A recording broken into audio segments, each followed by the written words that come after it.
Hi, welcome back. In this session, I want to discuss functions. Functions क्या होते हैं? Basically, it is a piece of code which we can reuse again and again. ठीक है, तो let's say मुझे एक function लिखना है जो कि मुझे दो नंबर्स को मल्टीप्लाई करके उनका रिजल्ट रिटर्न करेगा. ठीक है, अब मैं उस फंक्शन को बार बार यूज कर सकता हूँ with different set of numbers. ठीक है, चलो एक फंक्शन लिखते हैं. पाइथन में फंक्शन लिखने के लिए हमको यूज करना पड़ता है def, that stand for define. चलो फंक्शन का नाम let me keep it multiply और फिर दो नंबर्स लेट से ए एंड बी मैंने उसको पास किया एंड मुझे रिटर्न क्या करना है, रिटर्न ए इंटू बी. ठीक है, तो इसको मैं रन करूंगा तो मेरा भी फंक्शन तैयार हो चुका है. ठीक है, तो रन करके देख लेते हैं. Multiply 4 and 5. ठीक है, तो 4 into 5 क्या होता है हमारा 20. तो पाइथन में फंक्शंस में ये चीज़ नोटिस करने वाली चीज़ है कि इसके अंदर हमको जो हमारे पैरामीटर्स होते हैं, जैसे कि इसमें पैरामीटर हमारे ए और बी है, इसका हमको डेटा टाइप बताने की जरूरत नहीं पड़ती. ठीक है, जैसे कि हमको सी प्लस प्लस जावा में बताना पड़ता है ना कि वो इंट है या फिर वो स्ट्रिंग है या क्या है. ठीक है, हमको वो बताना पड़ता है, बट पाइथन में ऐसी जरूरत नहीं पड़ती. एंड ऑल्सो जो रिटर्न टाइप है वो भी नहीं हमको बताना पड़ता कि जो एलिमेंट रिटर्न होगा वो इंटीजर है या क्या है, वो भी हमको बताने की जरूरत नहीं है. राइट, तो सिंपल हमको अगर कोई भी फंक्शन लिखना है तो हम इस तरह से डेफ यूज करके हमारा फंक्शन लिख सकते हैं. ठीक है, ओके, चलो. Then there is a concept of default parameters. जैसे अगर मैं सेम फंक्शन को कुछ पैरामीटर्स देता हूं, डिफॉल्ट पैरामीटर्स जिसको हम बोलते हैं, a is equal to 3, b is equal to let's say 5. ठीक है, तो अभी मैं अगर मल्टीप्लाई कॉल करता हूं, let's say for 4 and 5 call करता हूं, तो सब चीजें सेम ही रह रही हैं. ठीक है, अभी कुछ फर्क नहीं पड़ा है, बट अगर मैं कुछ भी नहीं पास करता हूं ना, तो वो उसके डिफॉल्ट पैरामीटर्स को यूज कर लेगा.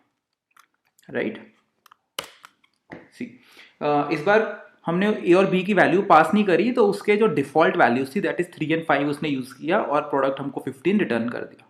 ठीक है, ओके.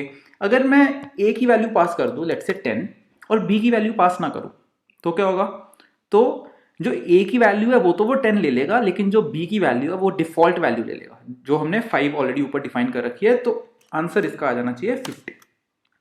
ठीक है, तो सवाल ये उठता है कि अगर हमने एक वैल्यू दी है तो वो ऑटोमेटिकली ए में चली जाती है, दो वैल्यूज देते हैं तो एक ए में चली जाती है, एक बी में चली जाती है.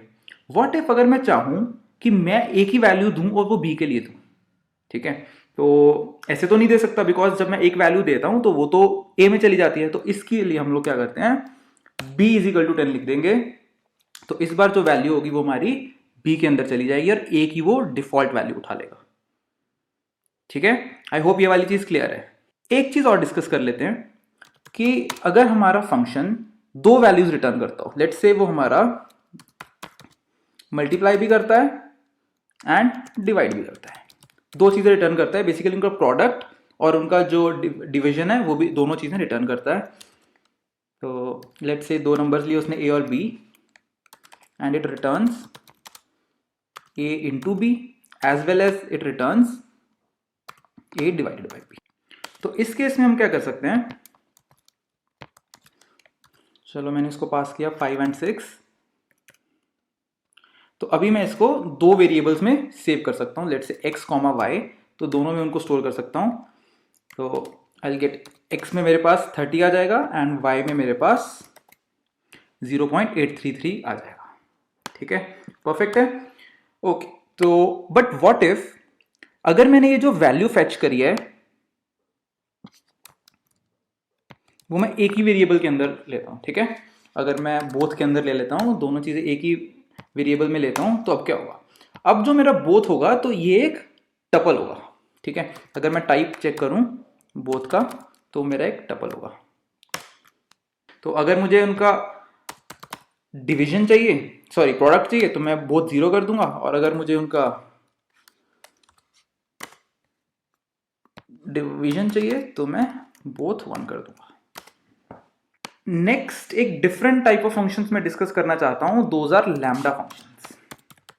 ठीक है, लैम्डा फंक्शंस एक चीज होती है, उसमें हम लोग कोई भी एक फंक्शन डालना है. जैसे मुझे ऊपर मैंने एडिशन का डाला था, तो मैं क्या करूंगा, ऐड फंक्शन का नाम मैंने ऐड दे दिया, ठीक है, लैम्डा,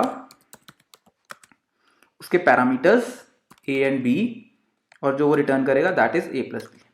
तो इससे क्या होता है, हम लोग एक ही लाइन में पूरा पूरा फंक्शन डिफाइन कर पाते हैं यूजिंग लैम्डा फंक्शंस, ठीक है।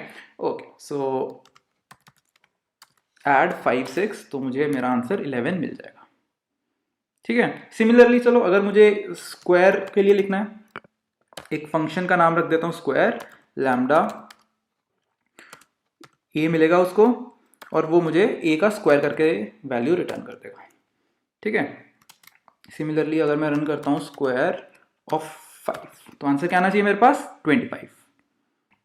ओके, अगर मैं कुछ भी पास ना करूं parameter, A B C D नाम का एक फंक्शन बना देते हैं, लैम्डा, बस वो सिंपली 2 रिटर्न कर देता है, ठीक है। वो सिंपली 2 रिटर्न कर रहा है, पैरामीटर मुझसे कुछ भी नहीं ले रहा है। तो सिंपली अगर मैं A B C D call कर दूंगा, पैरामीटर तो उसको कुछ चाहिए नहीं, सिंपली वो मुझे 2 रिटर्न कर रहा है।